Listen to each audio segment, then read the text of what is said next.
Hay un texto en la Biblia que está localizado exactamente en el Evangelio de Juan, que dice que Dios busca que los adoradores le adoren en espíritu y en verdad. Esa verdadera adoración que Él pide tendrá de pronto que ver con el tipo de alabanza que manejamos aquí, con esa alabanza movida o esa alabanza lenta que hacemos al introducir nuestros servicios de adoración. ¿Será que ese texto tiene que ver con eso? Yo diría un rotundo no. No tiene nada que ver con la música, porque creo que en ese momento el Señor Jesucristo no estaba pensando en el baterista, en el guitarrista, en el bajista, en el pianista o los que interpretaban los coros. Estaba pensando más en otra cosa. Por eso mi rotundo no es a ese tipo de pensamiento. Hermanos, cuando nosotros pensamos en adorar a Dios a través de la Biblia, a ese Dios de la Biblia, le adoramos por lo que Él es, no por lo que Él puede hacer por nosotros, porque Él por ti y por mí puede hacer cualquier cosa que Él quiera. Entonces le adoramos por lo que Él es y no por lo que puede hacer. Y eso tiene que ver con los atributos. Dios tiene atributos. Yo creo que cada uno de nosotros que han estudiado en el Instituto Bíblico y en los grupos de vida han podido conocer muchos de los atributos de Dios. Algunos de ellos que usted espero que conozca alguno de ellos. Mire, cuando pensamos en los atributos de Dios, su naturaleza y sus características divinas, por lo general pensamos en cosas tales como su santidad, su justicia, su omnipotencia, su omnisciencia y su omnipresencia. Pensamos en su inmutabilidad, su eternidad, su soberanía, su justicia y en lo perfecto de su gracia, amor, fidelidad y bondad. Pero hay un atributo de Dios en el que no pensamos. Y pues poco o casi nada se menciona, y es su imparcialidad. Ese atributo es mencionado a lo largo de todas las Escrituras. Dios es total y absolutamente imparcial al tratar con las personas. Y en esto, al igual que los demás atributos que les conté arriba, es diferente a nosotros. Mire, por más que queramos los seres humanos y en especial los cristianos, no somos nada de imparciales. Y yo creo que he visto más parcialidad en los evangélicos que en los impíos.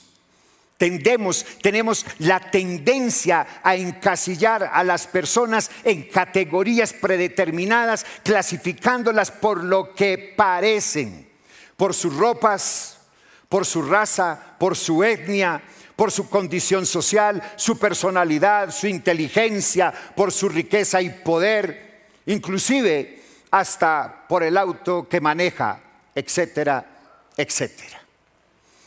Mire, debe decirle algo. Para Dios, para el Dios en el que yo creo, para el Dios vivo de la Biblia, todo lo que para nosotros es importante en la apariencia, para Él no tiene absolutamente nada de significado. Hermano, a Dios no le importa a usted cómo se vista, si su corazón está endurecido y entenebrecido y no tiene amor y perdón hacia la humanidad. La Biblia dice en Deuteronomio capítulo 10 verso 17: porque Jehová vuestro Dios es Dios de dioses y Señor de señores, Dios grande y poderoso y temible, que no hace acepción de personas y tampoco toma cohecho. Pero, escúcheme, pero también dice en Mateo capítulo 22, en el versículo 37, Jesús les dijo: amarás al Señor tu Dios con todo tu corazón y con toda tu alma y con toda tu mente.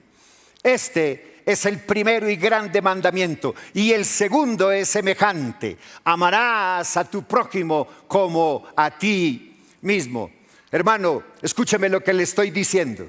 Escúcheme lo que le estoy diciendo. Amarás a tu prójimo como a ti mismo. Qué difícil es entender eso cuando no hay perdón en nuestro corazón.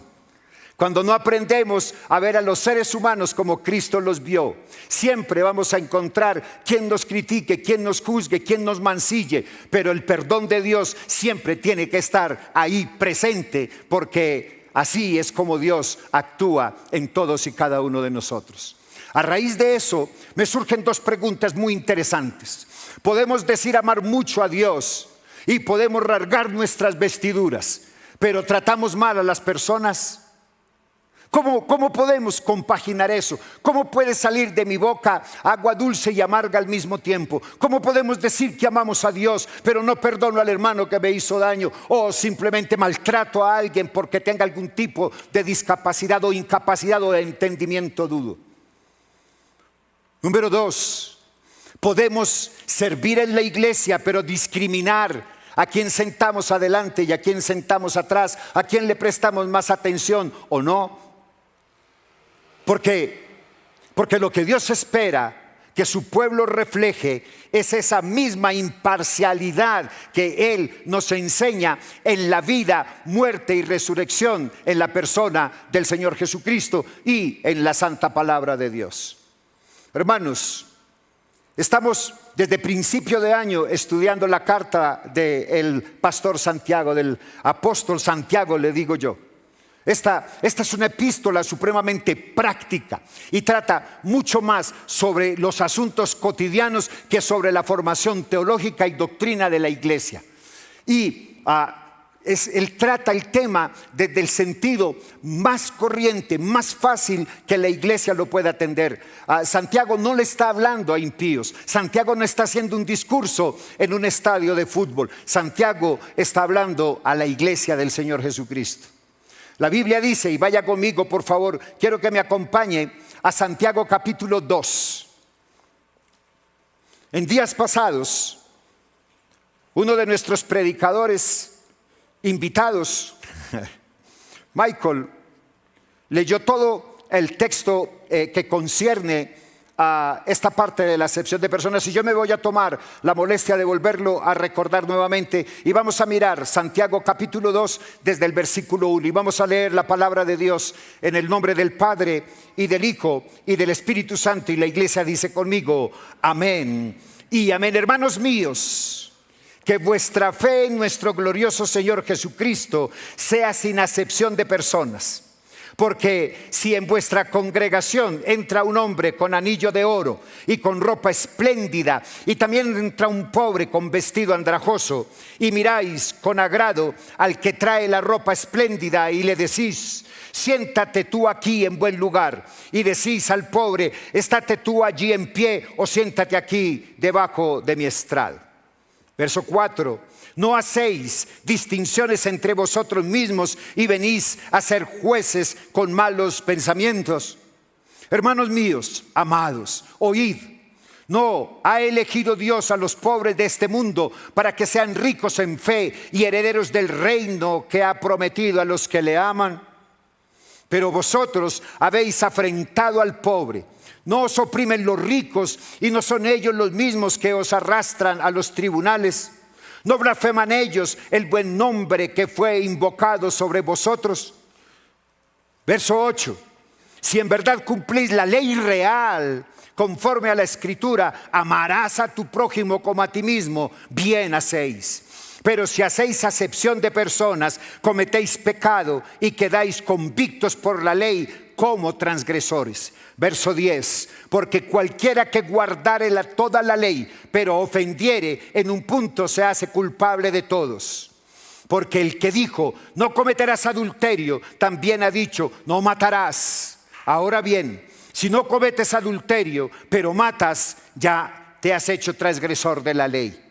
Así hablad y así haced como los que habéis de ser juzgados por la ley de la libertad. Verso 13. Porque juicio sin misericordia se hará con aquel que no hiciere misericordia, y la misericordia triunfa sobre el juicio. Que Dios bendiga su palabra y que hoy cada pensamiento vaya cautivo a la obediencia a Cristo. Y la iglesia dice conmigo, amén y amén. Mis amados, en términos generales, el capítulo 1 hace hincapié en la actitud interior del cristiano.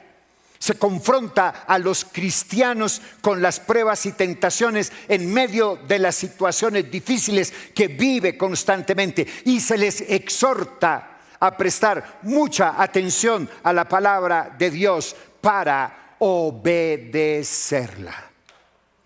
El capítulo 2 proyecta entonces la fe del creyente hacia una nueva dirección y habla básicamente sobre las relaciones de mi fe con el prójimo.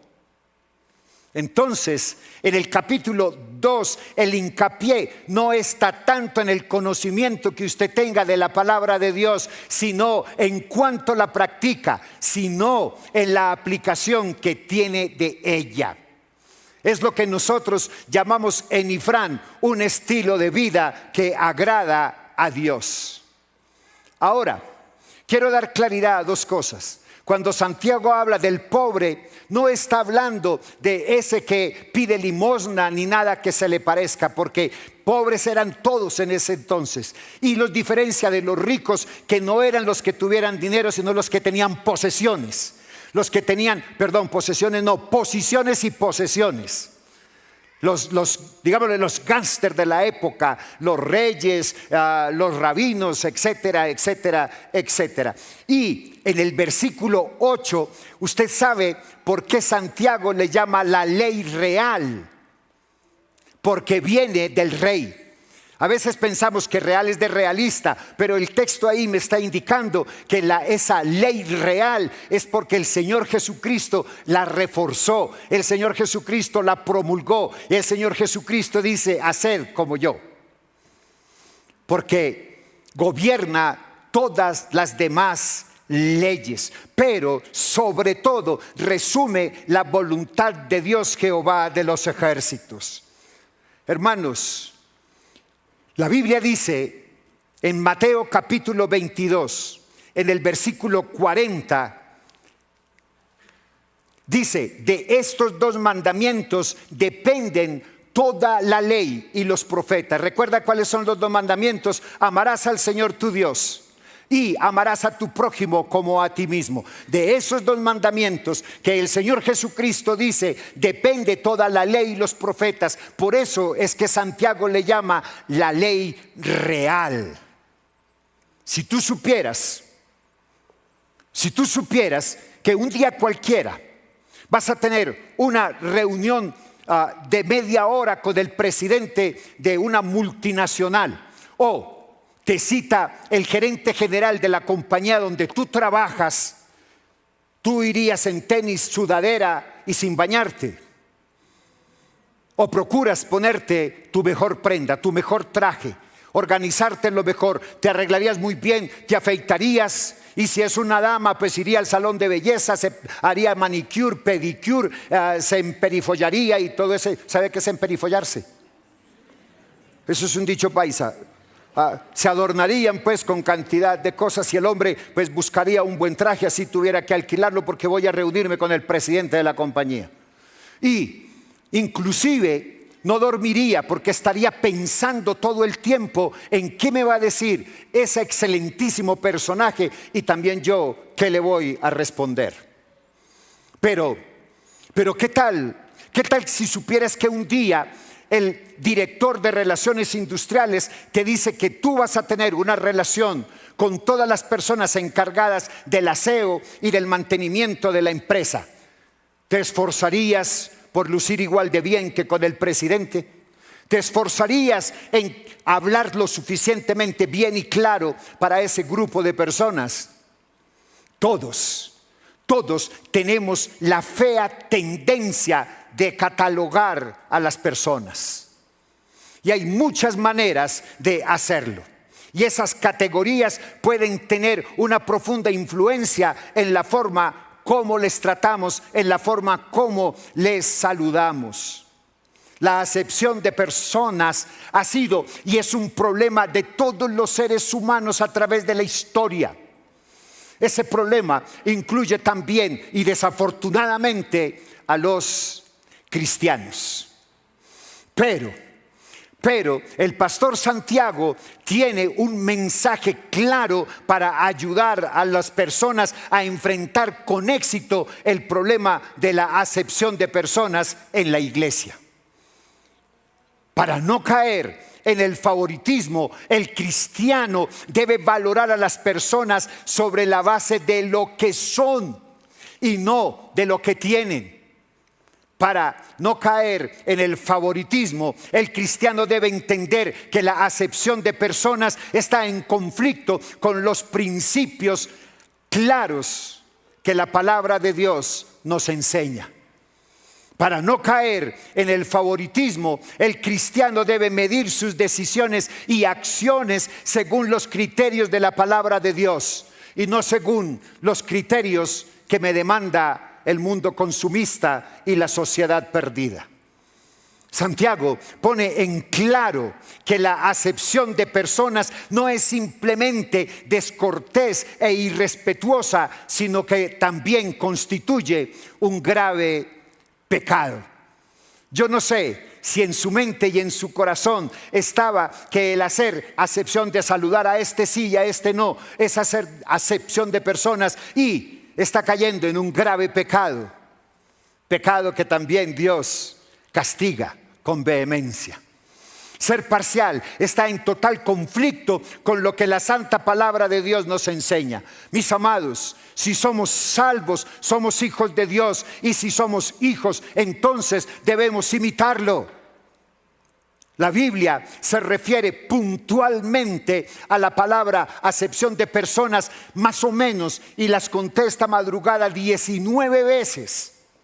Eso reviste la importancia de ponerle mucha atención, a cesar de esa costumbre de mirar por encima del hombro, esa costumbre de hacer acepción de personas.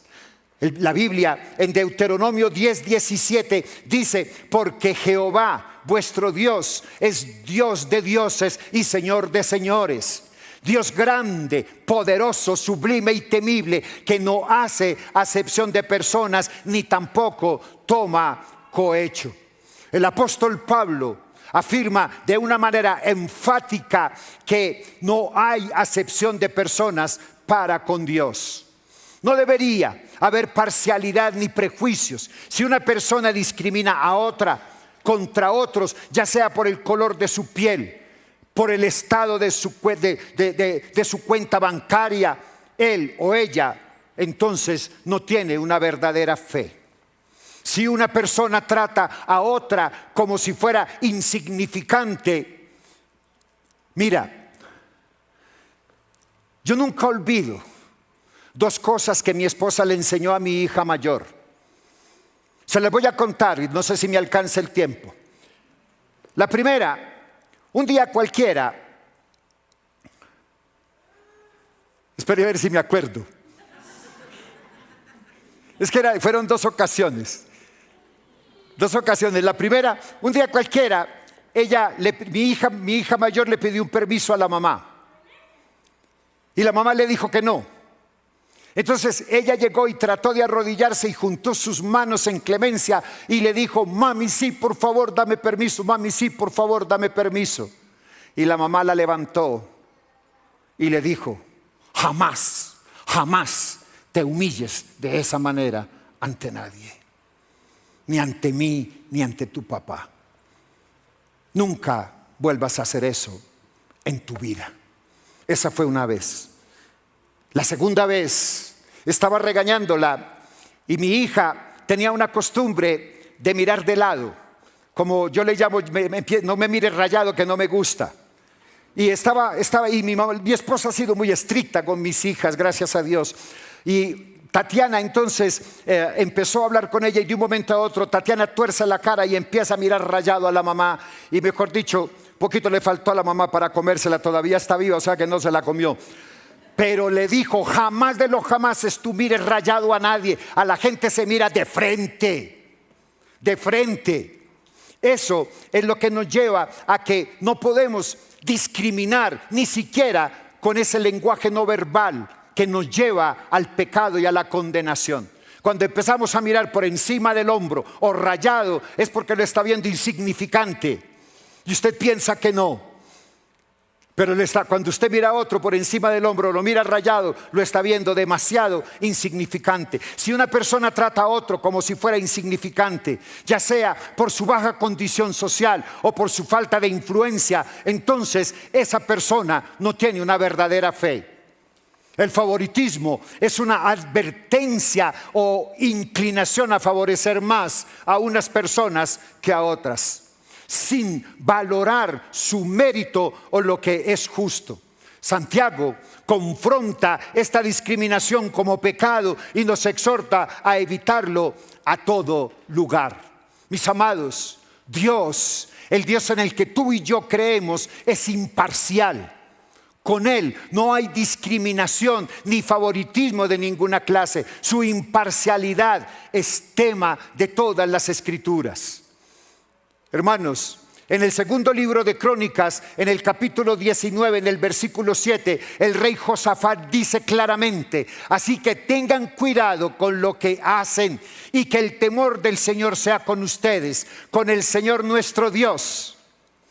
No hay injusticia ni acepción de personas, ni hay lugar para el soborno.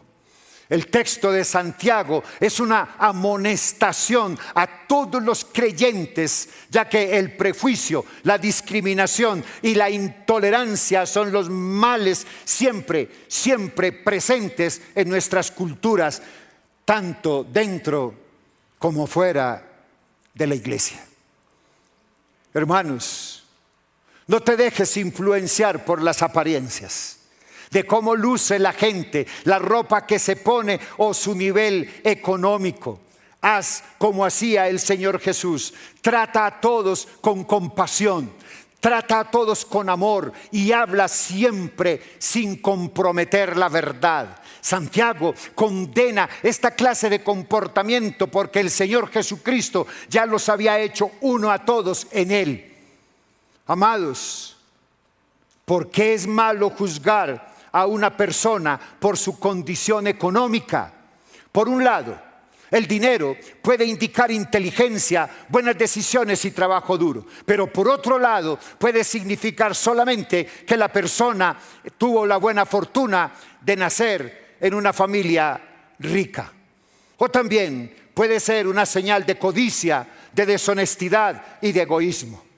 Cuando honramos a alguien solo por el hecho de que él o ella se visten bien, hacemos que la apariencia sea mucho más importante que el carácter del individuo.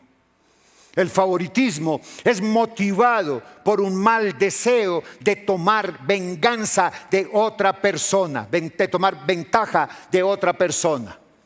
Hermanos, ponte en el lugar del creyente en la historia de Santiago. Míralo de esta manera. Imagínate tú que estás en un grupo de vida cuando llegan dos visitantes a la casa. El primero llega en una Kia, así bien bonita, o en una Honda, así bien interesante, y se baja oliendo rico, buen perfume, bien vestido, y aquí afuera tiene el caballito. ¿Cómo es que se llama el caballito? Black Lauren. O el cocodrilo, Lacoste, o la banderita. ¿Cómo es que se llama la banderita? Tommy. Llega así bien bonito y con unos tenis así, esos tenis que salen ahorita últimos. ¿Cómo es que se llaman esos tenis blancos que le gusta tanto a los jóvenes de hoy? Tommy también Tommy. Y con unos jeans así bien chéveres, de esos autoajustables levantanalga. Y usted lo ve y dice, ¡wow! Y en ese mismo momento entra otro visitante con una camisita sencillita, el cuellito de la camisa está raído pero limpio. El jean no está roto por la moda, sino porque ya está desgastado de tanto lavarlo por la noche y ponerlo a secar detrás de la nevera. Llega con unos tenis viejos y oliendo a pecueca. Evidencia que está pasando por una necesidad. ¿Cómo actuarías tú en cada elemento? ¿Cómo actuarías tú con cada uno de esos visitantes? ¿Le darías al hombre rico el mejor asiento de la casa, asegurándote de que estuviera lo más cómodo posible? Ese es un detalle muy bonito de gentileza y de amabilidad, siempre y cuando tu motivación sea otra. Pero si estás tratando de ganar de él el favor del rico, o de beneficiarte de alguna manera de su dinero, eso es pecado. Tu verdadera motivación se podrá ver por la forma como tratas al hombre pobre. Tú no te vas a distinguir por la forma como trates al que llegó con la camisa Lacoste, sino con el hombre que llegó con la camisa con el cuello raído pero limpio. Ahí es donde se nota tu verdadera fe y tu verdadera convicción. La pregunta que tendríamos que hacerte, si yo tuviera ese caso, ¿le daría al pobre el mismo honor que le di al rico? ¿O simplemente lo invitas a que se siente por allá en un rinconcito donde el olor no nos confunda? Si lo tratas con menos delicadeza que al rico, estás revelando tus malas intenciones, estarás revelando odiosas diferencias. El favoritismo es muy sutil. Es demasiado sutil. Por eso debemos estar constantemente en oración y en la palabra, dejando siempre que el Espíritu Santo penetre y purifique nuestras motivaciones más profundas, esas que a veces están inconscientes en nuestro ser. Mire, yo estoy total y absolutamente convencido de que la más grande manifestación del amor de Dios está en darnos la eternidad con Él por medio de su Hijo Jesús. La Biblia dice en Efesios capítulo 2, en el versículo 8, dice: porque por gracia sois salvos por medio de la fe, y esto no de vosotros, pues es don de Dios, no por obras, para que nadie se gloríe. Hermanos, Dios nos salva completamente gracias a la obra terminada de Cristo en la cruz, y no porque somos, y no por lo que somos o por lo que tenemos. Dios no toma en cuenta distinciones de nacionalidad. Los judíos creyentes se ofendieron mucho y se sorprendieron cuando Pedro fue a la casa de Cornelio en Galilea, le predicó a los gentiles y hasta comió con ellos. Claro, después de una tremenda confrontación que el apóstol Pablo le hizo, pero fue y comió con ellos, se arrepintió y cambió de actitud. A los ojos de Dios no existe distinción entre judío y gentil con respecto a la condenación o a la salvación. Dios tampoco toma en cuenta la condición social. Para Él, para Dios, amos y esclavos, ricos y pobres son iguales.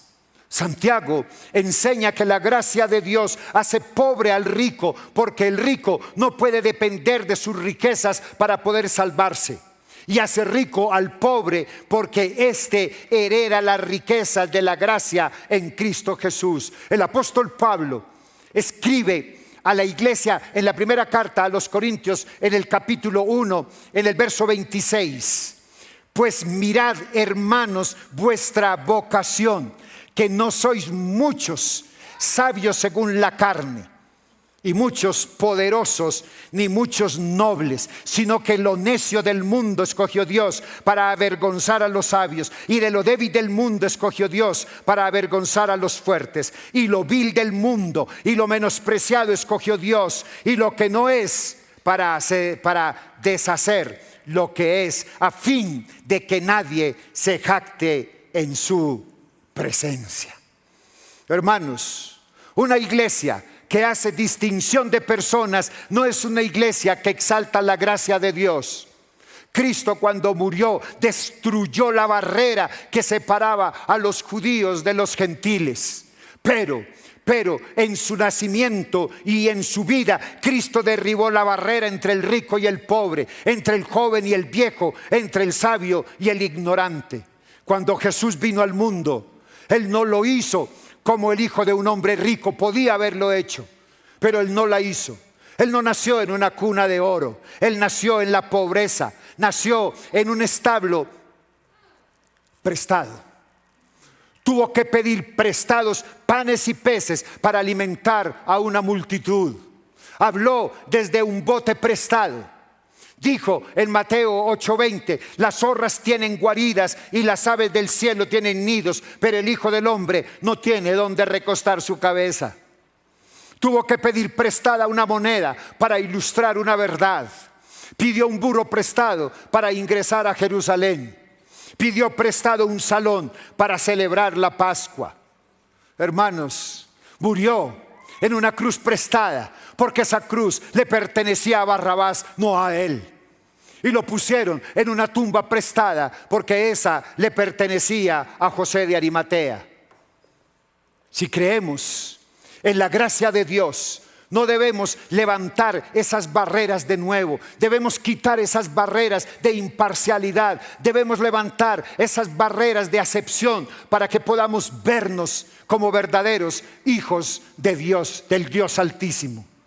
Mucha gente trata de justificar su pecado, catalogando los pecados de acuerdo con su aparente gravedad. Por ejemplo, decir una mentirilla no es tan serio como cometer perjurio. Y engañar en tus impuestos no es tan serio como robar un banco. El hacer acepción de personas puede hacer que una persona desobedezca la ley de Dios.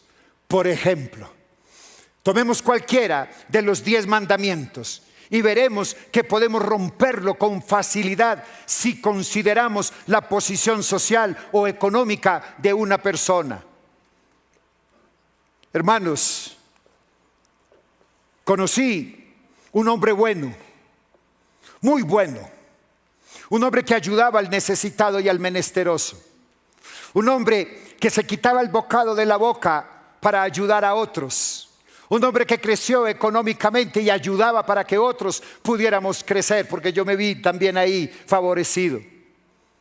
Ese hombre iba a misa, no era creyente. Él iba a misa y madrugaba a misa. Inclusive cuenta la historia de la vida real que ese hombre tenía un carro, tenía un Dodge Coronet, me parece.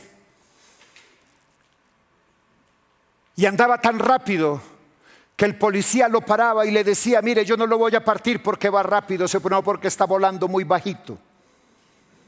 Pero no fallaba a misa. Y ese hombre muere. Y un día cualquiera alguien me pregunta: él se fue para el cielo. Y yo le dije: ¿qué tú crees? Y me dijo: yo creo que sí, porque él era muy bueno.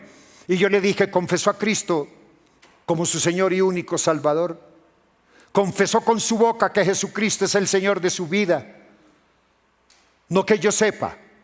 Entonces yo le dije: si tú me preguntas a mí, yo te diría que no, que iría al infierno. ¿O tú qué crees? ¿Que yo tenía que hacer acepción de personas porque era una persona piadosa y ayudaba a los demás? ¿O porque la Biblia dice en Romanos 14 que si confesares con tu boca que Jesucristo es el Señor, serás salvo? Ahí es donde tenemos que entender lo que es el concepto y ser radicales, no fanáticos ni legalistas, porque la palabra de Dios nos invita a no hacer excepción de personas porque nos vemos favorecidos, porque si no se llamaría cohecho. Esa es la delicadeza de la vida cristiana. Hay que caminar como en cáscaras de huevo, ser muy cuidadosos con todo lo que hacemos. Es decir, al hacer acepción de personas, puede que mintamos o engañemos, puede que caigamos en la idolatría obteniendo dinero del rico. Eso es lo que se llama cohecho. Una vez que empezamos a hacer acepción de personas, desobedeciendo así la palabra de Dios, nos estamos metiendo en líos grandes. Y no, mira, no es necesario romper toda la ley de Dios para ser un culpable. Si desobedecemos una sola parte de la ley, estamos desobedeciéndolas todas. Por eso Santiago dice claramente en el versículo 10, la ley es una, porque cualquiera que guardare toda la ley, pero ofendiere en un punto, se hace culpable de todas. La ley es una. Hermanos, el amor cristiano no significa que nos tenga que gustar cierta persona o estar de acuerdo con todo lo que dice o hace. Puede ser que no nos guste su hablar, que no nos guste sus costumbres, y puede que no nos interese como amigo. Esto pues así como parcero, como de invitarlo a mi casa. No se trata de eso. Escúchame, el amor cristiano se trata de tratar a otros de la misma manera, a todos de la misma manera como Dios nos trata a nosotros. Eso es un acto de la voluntad, no es una emoción creada. Y la motivación es siempre la que a través de las personas podamos glorificar al Dios vivo, poderoso, sublime y temible, por medio del Espíritu Santo que vive en nosotros. El amor ayuda al pobre a superarse y al rico a hacer mejor uso de los bienes que Dios le ha dado a administrar. El amor siempre edifica y el odio siempre destruye. La Biblia es la historia de la búsqueda de Dios para liberar a la humanidad. Su Hijo Jesús pagó un alto precio con su propia vida. Por medio de su sacrificio, aquellos que claman su nombre son liberados de la esclavitud del pecado. La única respuesta inteligente para nosotros, que hemos sido liberados por su misericordia, es de servir a Cristo gustosamente en todo lo que decimos y hacemos para el resto de nuestra vida. Solo así entonces podemos decir, servir a Cristo será mi mayor alegría y libertad. Recuerde que la ley de la libertad de que habla Santiago en el versículo 12 dista totalmente del libertinaje. Es vivir obedeciendo por amor, no por miedo, porque la gracia no elimina la obediencia, sino que la transforma. Hermanos, alguien escribió: si yo menosprecio a aquellos a los que he sido llamado a servir y les hablo de sus puntos débiles, haciendo contraste quizás con los que yo considero que son mis puntos fuertes, si adopto una actitud de superioridad, olvidándome del dicho que tienes que Dios no te haya dado, entonces no conozco en nada del amor de Cristo. Si me ofendo con facilidad, si estoy contento de vivir una actitud de frialdad hacia los demás, a pesar de que una bonita amistad es posible, entonces no conozco nada del amor de Cristo. Si me siento ofendido y amargado contra las personas que me critican porque yo lo considero injusto, olvidando que si ellas me conocieran de verdad como me conozco yo a mí mismo, me criticarían más aún. Entonces no conozco el amor de Cristo. Mis amados, cuando una persona me dice que me ama, yo le digo: ve a vivir a mi casa 8 días, a ver qué sigues diciendo. Porque no es nada fácil, nada, absolutamente nada. Cuando nosotros entendemos que Jesús no nos pide un amor superficial, emotivo y egoísta, que es tan frecuente en nuestra cultura de hoy, sino que nos pide un amor sacrificial que pone a las necesidades de otros al mismo nivel con las nuestras. Esa clase de amor es totalmente incompatible con el favoritismo, que solo busca promover sus propios propósitos egoístas. Hermanos, ¿Y cómo podemos imitar a Cristo en nuestras relaciones con los demás, en nuestras relaciones humanas, viendo a todos con los ojos de Cristo? No con los ojos de la venganza, no con los ojos de la amargura, del dolor o de la rabia, sino con los ojos con que Cristo te está mirando a ti hoy. Hermanos, si el visitante es creyente, lo podemos aceptar porque Cristo vive en él. Y si no es creyente, lo podemos recibir, cobijar, porque el Dios alto, poderoso, sublime y temible derramó en esa persona fe para creer que Cristo murió por él. Cristo es el eslabón entre nosotros y los demás. Él es el vínculo perfecto del amor. Voy a pedirle que cierre sus ojos. Solo por un momento, desnuda tu corazón delante de Dios. Y dile: Señor, soy culpable de hacer acepción de personas. Soy culpable porque he ayudado más a uno que a otro. Soy culpable porque me he detenido más con uno que con otro. Soy culpable porque maltrato al que limpia el vidrio de mi carro. Peco cuando llevo a lavar el carro y no lo entregan como yo quiero, sino que critico, juzgo y hasta ni pago. Soy culpable, Señor, cuando veo a alguien que necesita un abrazo y no se lo doy porque no huele como yo quiero que huela. Soy culpable, oh Dios, cuando miro a las personas por su vestimenta, por su forma de hablar, por su color de piel. Señor, yo te pido hoy que nos perdones. Perdónanos, Señor, porque no hemos sido esas personas que tú quieres que seamos. Te pedimos perdón, bendito Dios, porque cada día queremos ser más como tú y menos como nosotros, pero nos olvidamos de esos pecados que tratamos como culturales o insignificantes. Perdona, oh Dios, a tu iglesia Ifrán. Perdónanos, Señor, porque cuántas veces hemos discriminado. Perdónanos, oh Dios, porque cuántas veces hemos menospreciado, porque cuántas veces hemos subvalorado. Perdónanos. Perdona el liderazgo de tu iglesia Ifrán, porque cuántas veces no hemos ayudado ni apoyado, porque hay rencores, celos o envidias. Perdónanos, Señor. Perdónanos. Lávanos y límpianos hoy. Mi amado, si hoy tu corazón está delante del Dios Altísimo, ten la plena seguridad que Él ha perdonado tu pecado. Ten la plena seguridad y ten la certeza que Dios ha inclinado su rostro para decirte: te perdono, te perdono.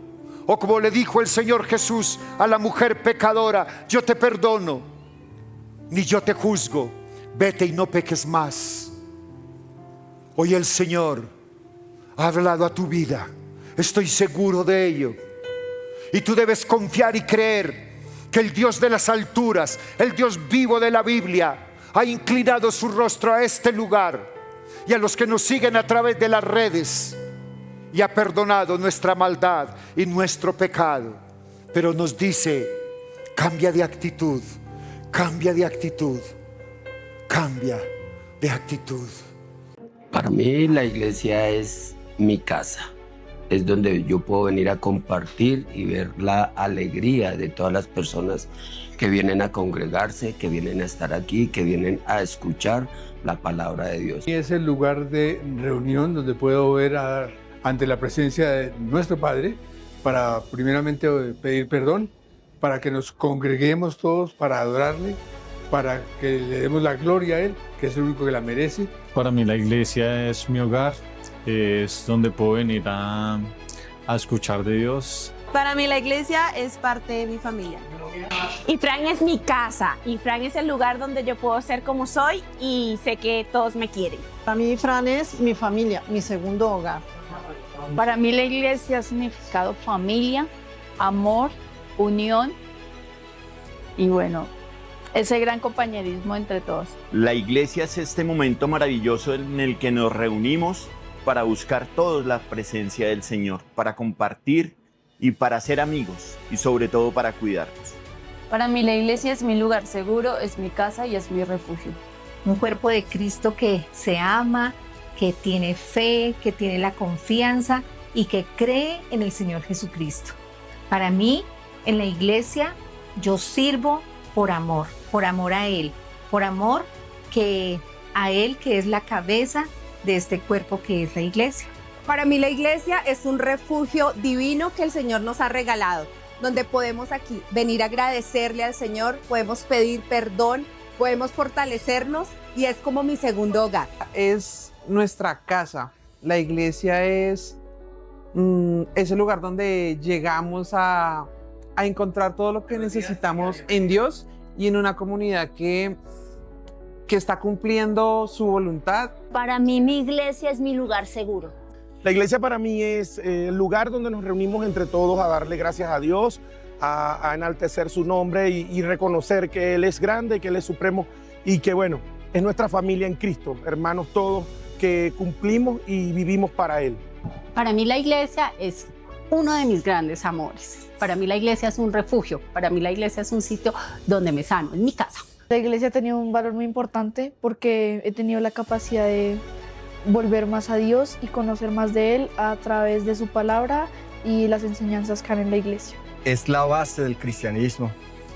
Realmente Jesucristo viene por la iglesia y por lo tanto es la futura esposa del Cordero de Dios. La iglesia es mi casa. Más acercamiento a Dios, conocer de Dios, es como, digamos, es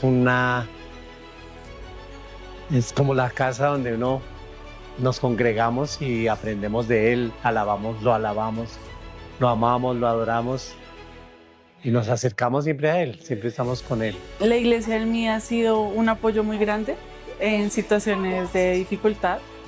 Ha sido conocer personas que me apoyan y que comparten el amor por Dios.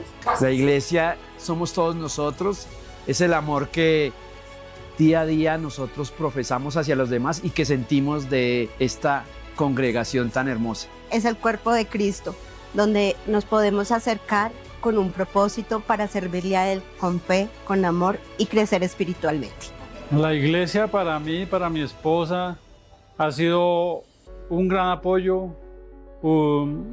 mucha ayuda para el conocimiento de la palabra de Dios, amor, seguridad, compañía y muchas cosas más.